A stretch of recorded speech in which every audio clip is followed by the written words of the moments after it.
Ptolemy is joining us. We've got the Home Minister speaking live as well. Let's listen into the Home Minister Amit Shah. हमारे संगठन मंत्री सिद्धार्थन जी, यहाँ के लोकप्रिय सांसद और मेरे मित्र भाई रमेश विधुड़ी जी। भैया आप तनिक सुन लो, 12 बजे मोदी जी आएंगे। मंच पर उपस्थित प्रदेश अध्यक्ष महोदय, हमारे संगठन मंत्री सिद्धार्थन जी, यहाँ के लोकप्रिय सांसद और मेरे मित्र भाई रमेश विधुड़ी जी, मंच पर उपस्थित अलग अलग खापों के सभी प्रधान साहिबान, चौधरी जयनारायण जी, चौधरी जगरीमन जी, चौधरी भीम सिंह जी, चौधरी फूल सिंह जी, चौधरी नेकीराम तंवर जी, पंडित छोटेलाल जी, चौधरी नरेश प्रधान जी, अन्य भी खापों के प्रधान यहाँ पर उपस्थित है। मैं सभी को विनम्रता पूर्वक प्रणाम कर मेरी बात की शुरुआत करना चाहता हूँ। मित्रों, आज हम सब भारतवासियों के लिए महत्वपूर्ण दिन है कि आज के ही दिन दो ऐसे महापुरुषों का जन्म हुआ जिन्होंने भारत के भविष्य को बनाने में बड़ी भूमिका अदा की।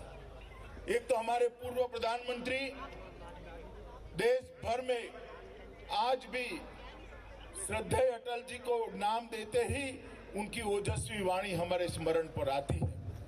आज श्रद्धेय अटल जी का जन्मदिन है।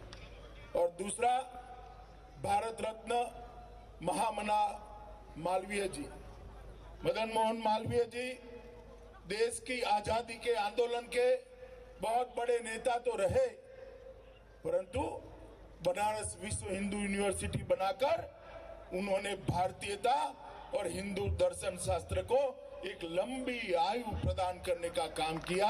आज मालवीय जी का जन्मदिन है। आज के दिन, आज एक महत्वपूर्ण कार्यक्रम के लिए हम सब यहाँ पर इकट्ठा हुए। 12 बजे हमारे देश के लोकप्रिय प्रधानमंत्री आदरणीय मोदी जी एक ही क्लिक दबाकर 9 करोड़ किसानों के अकाउंट में 18,000 करोड़ रुपया ट्रांसफर कर दिया। प्रधानमंत्री किसान सम्मान योजना नरेंद्र भाई जब लेकर आए, विपक्ष के सारे नेता, ये राहुल बाबा समेत सारे नेता कहते थे कि किसानों का ऋण माफ करो। 10 साल तक कांग्रेस की सरकार रही, यूपीए की सरकार रही। 10 साल में उन्होंने 60,000 करोड़ का ऋण माफ किया था। कितना किया था भाई, जोर से बोलो जरा, कितना किया था? नरेंद्र मोदी जी ने 2.5 साल के अंदर ही 10 करोड़ किसानों को 95,000 करोड़ रुपया सीधा इसके बैंक अकाउंट में डाला। और आज वो 95,000 करोड़ के बाद और 18,000 करोड़ रुपया किसानों के बैंक अकाउंट में जाएगा। बीच में कोई बिचौलिया नहीं होगा। क्लिक करते ही किसान भाइयों आपके अकाउंट में वो पैसा पहुंचेगा। इसको कहते हैं किसानों का हितैषी। मोदी जी ने जब प्रधानमंत्री बने तब से किसानों के हित को सर्वोपरि प्रायोरिटी दी है। मित्रों, मैं कुछ आंकड़े देश के किसान भाइयों के सामने रखना चाहता हूं। नरेंद्र मोदी जी प्रधानमंत्री बने उसके पहले 2013-14 में खाद्यान्न का उत्पादन 265 मिलियन टन था और आज वो उत्पादन बढ़कर 296 मिलियन टन पहुंचाने का श्रेय हमारे किसान भाइयों को जाता है। और किसान हित की बात करने वाले राहुल गांधी, जब आपकी सरकार थी, शरद पवार जी जब आप कृषि मंत्री थे, 2013-14 में किसानों के लिए कितना बजट देते? 2013-14 में जब यूपीए की सरकार थी, कांग्रेस की सरकार थी, सोनिया मनमोहन की सरकार थी, तब किसानों का बजट था 21,933 करोड़ रुपया। 21,900 करोड़ रुपया। कितना था भाई बोलो? सिर्फ 21,900 करोड़ रुपया। अभी मोदी जी ने बजट दिया, अंतिम बजट में 21,900 करोड़ से बढ़ाकर 1,34,399 करोड़। अरे हमारा हिसाब मांग रहा, उल्टा चोर कुटवाल को डांटे।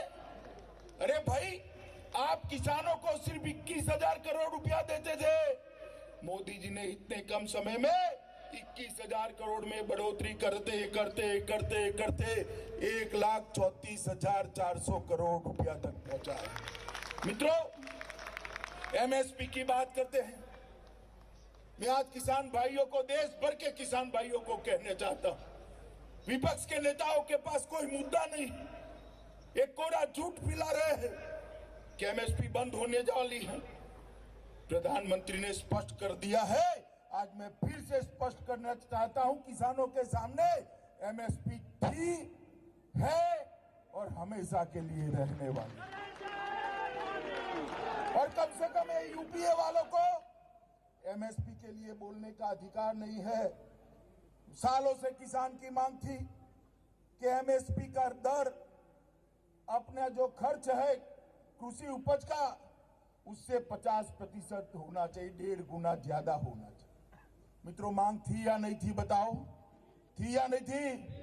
70 साल तक किसी ने इस मांग को पूरा नहीं किया। नरेंद्र मोदी ने 2014 से 19 के बीच में एमएसपी की लागत, किसान की लागत से एमएसपी का भाव 1.5 गुना कर किसानों को बहुत बड़ी राहत देने का काम। मित्रों, 2009 से 2014 के बीच धान और गेहूं की खरीदी के लिए 3,74,74,000 रुपया खर्च होता था। सिर्फ 3,74,000 खर्च।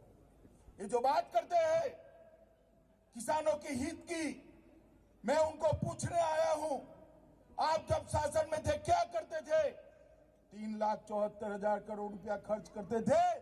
मोदी जी ने 14 से 19 के बीच में 3,74,000 करोड़ से बढ़ाकर 8,22,000 करोड़ रुपए का धान और गेहूं खरीदा। और आप हमें पूछ रहे हैं। इसके अलावे मोदी जी ने ढेर सारी योजनाएं किसान के लिए लाए। मुद्रा स्वास्थ्य योजना, जमीन आपकी कैसी है, भूमि कैसी है, कौन सा खाद कितना चाहिए, पानी कितना चाहिए, कौन सी फसल अच्छी हो सकती है, ये सॉइल हेल्थ कार्ड देने का काम किया। नीम कोटेड यूरिया कर यूरिया की कालाबाजारी को समाप्त कर दिया।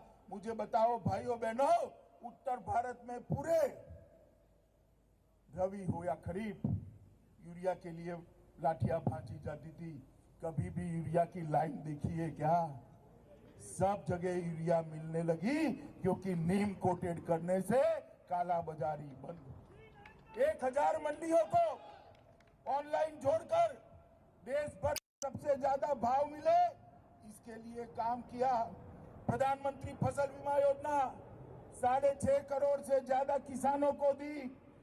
10,000 किसान उत्पादक संगठन बनाए और इसके लिए 7,000 करोड़ रुपए का खर्च किया। शहद उत्पादन के लिए और 500 करोड़ रुपया दिया। प्रधानमंत्री इरिगेशन योजना के माध्यम से 55 लाख हेक्टेयर भूमि को सूक्ष्म सिंचाई से सिंचित करने का काम प्रधानमंत्री जी ने किया। मित्रों, मैं अंत में इतनी ही बात करना चाहता हूं। अभी प्रधानमंत्री जी अपनी बात करेंगे, मैं इतना ही कहना चाहता हूं। अभी ये जो विपक्ष हो हल्ला मचा रहा है कृषि सुधार बिलों पर, मैं किसान भाइयों को कहने आया हूं, ये तीनों कृषि सुधार बिल किसानों के हक में है। इससे किसानों का कोई नुकसान नहीं होगा। ना एमएसपी बंद होगी, ना आपकी भूमि को कोई आपसे छीन सकता है। मैं किसान भाइयों को कहने आया हूं, जब तक नरेंद्र मोदी प्रधानमंत्री है, आपकी भूमि को कोई कॉर्पोरेट छीन नहीं सकता। ये भारतीय जनता पार्टी का आपसे वादा है। मित्रों, मंडियां भी चालू रहने वाली है।